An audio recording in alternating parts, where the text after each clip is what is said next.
नमस्ते दोस्तों, माइक यहाँ है। कभी सोचा है कि डॉक्टर बिना दर्द के सर्जरी कैसे करते हैं? जवाब है एनेस्थीसिया। ये एक दिलचस्प क्षेत्र है जो आधुनिक चिकित्सा में महत्वपूर्ण भूमिका निभाता है। आज हम एनेस्थीसिया की मूल बातें जानेंगे, इसके विभिन्न प्रकारों और उनके काम करने के तरीके के बारे में जानने के लिए तैयार हो जाइए। चलिए शुरू करते हैं। यह जानकारी केवल शिक्षा के उद्देश्य से है और पेशेवर चिकित्सा सलाह का विकल्प नहीं है। किसी भी स्वास्थ्य संबंधी चिंता के लिए हमेशा अपने डॉक्टर से सलाह लें।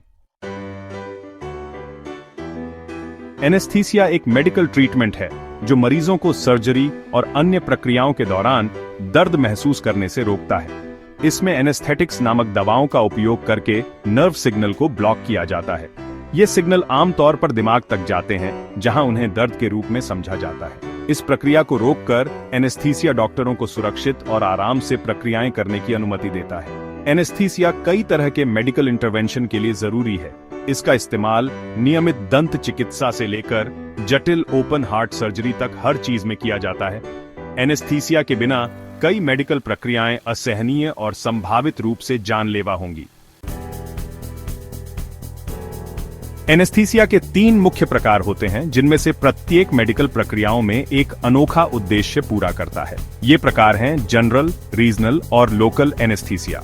प्रत्येक प्रकार अलग तरह से काम करता है और सर्जरी या प्रक्रिया की प्रकृति के आधार पर विशिष्ट उद्देश्यों के लिए उपयोग किया जाता है। General anaesthesia. जनरल एनेस्थीसिया मरीजों को पूरी तरह से बेहोश कर देता है, जिससे यह सुनिश्चित होता है कि उन्हें बड़ी सर्जरी के दौरान कोई दर्द महसूस न हो। वे अपने आसपास के बारे में अनजान होते हैं और कोई दर्द महसूस नहीं करते हैं, जिससे यह जटिल और लंबी प्रक्रियाओं के लिए आदर्श बन जाता है। इस प्रकार के एनेस्थीसिया का उपयोग हार्ट सर्जरी, ऑर्गन ट्रांसप्लांट और न्यूरोसर्जरी जैसी बड़ी सर्जरी के लिए किया जाता है, जहां पूरी तरह से बेहोशी जरूरी होती है। Regional anaesthesia. रीजनल एनेस्थीसिया शरीर के एक बड़े हिस्से, जैसे कि पूरे हाथ या पैर को सुन्न कर देता है, जिससे मरीज जागृत रह सकता है। मरीज जागते रहते हैं, लेकिन सुन्न क्षेत्र में दर्द महसूस नहीं करते हैं। चेतना और दर्द से राहत के बीच संतुलन प्रदान करते हैं। सामान्य उदाहरणों में स्पाइनल एनेस्थीसिया और एपिड्यूरल एनेस्थीसिया शामिल हैं, जिनका उपयोग अक्सर प्रसव के दौरान साथ ही कुछ सर्जरी में किया जाता है। Local anaesthesia. लोकल एनेस्थीसिया शरीर के एक छोटे विशिष्ट क्षेत्र को सुन्न कर देता है, जिससे यह छोटी प्रक्रियाओं के लिए उपयुक्त हो जाता है। इसका उपयोग दांतों के काम, कटाई और तिल हटाने जैसी छोटी प्रक्रियाओं के लिए किया जाता है, जहां केवल एक छोटे से क्षेत्र को सुन्न करने की आवश्यकता होती है। मरीज पूरी प्रक्रिया के दौरान जागते और सतर्क रहते हैं, जिससे जरूरत पड़ने पर वे मेडिकल स्टाफ के साथ बातचीत कर सकते हैं। सेक्शन 4, एनेस्थीसिया कैसे काम करता है? एनेस्थीसिया एक आकर्षक और जटिल प्रक्रिया है जो मेडिकल प्रोफेशनल्स को मरीज को दर्द दिए बिना सर्जरी और अन्य प्रक्रियाएं करने की अनुमति देती है। एनेस्थीसिया की दवाएं दिमाग तक नर्व सिग्नल के ट्रांसमिशन को रोककर काम करती है। यह रुकावट महत्वपूर्ण है क्योंकि यह दिमाग को दर्द के संकेतों को संसाधित करने से रोकता है। वे नर्वस सिस्टम में विशिष्ट रिसेप्टर्स पर कार्य करके ऐसा करते हैं।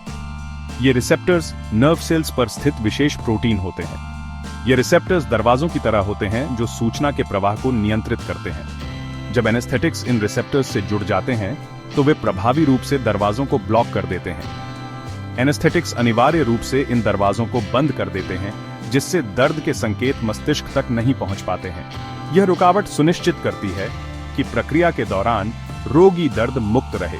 विभिन्न प्रकार के एनेस्थीसिया नर्वस सिस्टम के विभिन्न हिस्सों को लक्षित करते हैं।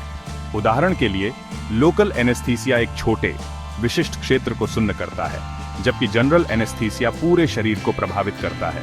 जनरल एनेस्थीसिया पूरे मस्तिष्क को प्रभावित करता है, जिससे रोगी बेहोश हो जाता है, जबकि रीजनल और लोकल एनेस्थीसिया विशिष्ट नसों या तंत्रिका मार्गों को लक्षित करते हैं, जिससे रोगी जागृत रहता है लेकिन दर्द मुक्त रहता है। इस्तेमाल की जाने वाली दवा के आधार पर कार्रवाई का विशिष्ट तंत्र अलग अलग होता है। प्रत्येक एनेस्थेटिक में अद्वितीय गुण होते हैं जो इसे विभिन्न प्रकार की प्रक्रियाओं और रोगी की जरूरतों के लिए उपयुक्त बनाते हैं। सेक्शन 5, जोखिम, साइड इफेक्ट और एनेस्थीसियोलॉजिस्ट की भूमिका। जबकि आमतौर पर सुरक्षित है, एनेस्थीसिया में कुछ जोखिम और संभावित दुष्प्रभाव होते हैं।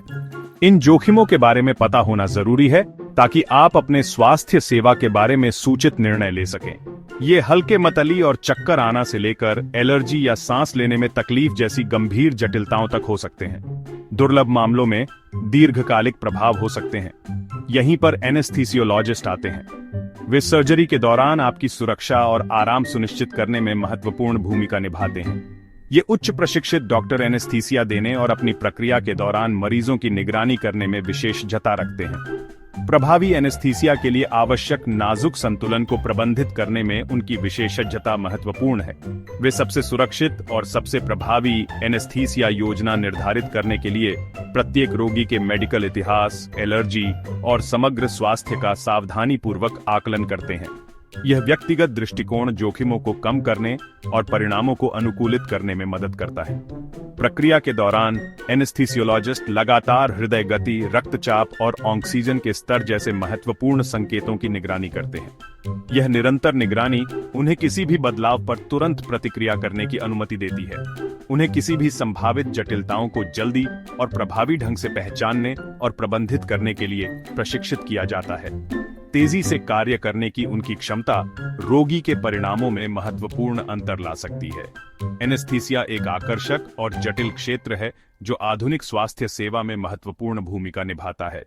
यह अनगिनत चिकित्सा प्रक्रियाओं को सक्षम बनाता है जो अन्यथा असंभव होती। एनेस्थीसिया की मूल बातें समझकर आप अपनी स्वास्थ्य सेवा यात्रा को बेहतर ढंग से नेविगेट करने के लिए बेहतर ढंग से सुसज्जित होंगे। ज्ञान आपको सूचित विकल्प बनाने और अपने स्वास्थ्य सेवा प्रदाताओं के साथ सार्थक चर्चा करने का अधिकार देता है। जानकारी प्राप्त करते रहें, प्रश्न पूछें और अपने स्वास्थ्य के लिए सर्वोत्तम निर्णय लेने के लिए हमेशा अपने डॉक्टर से सलाह लें। सर्वोत्तम संभव परिणाम प्राप्त करने के लिए आपकी सक्रिय भागीदारी महत्वपूर्ण है।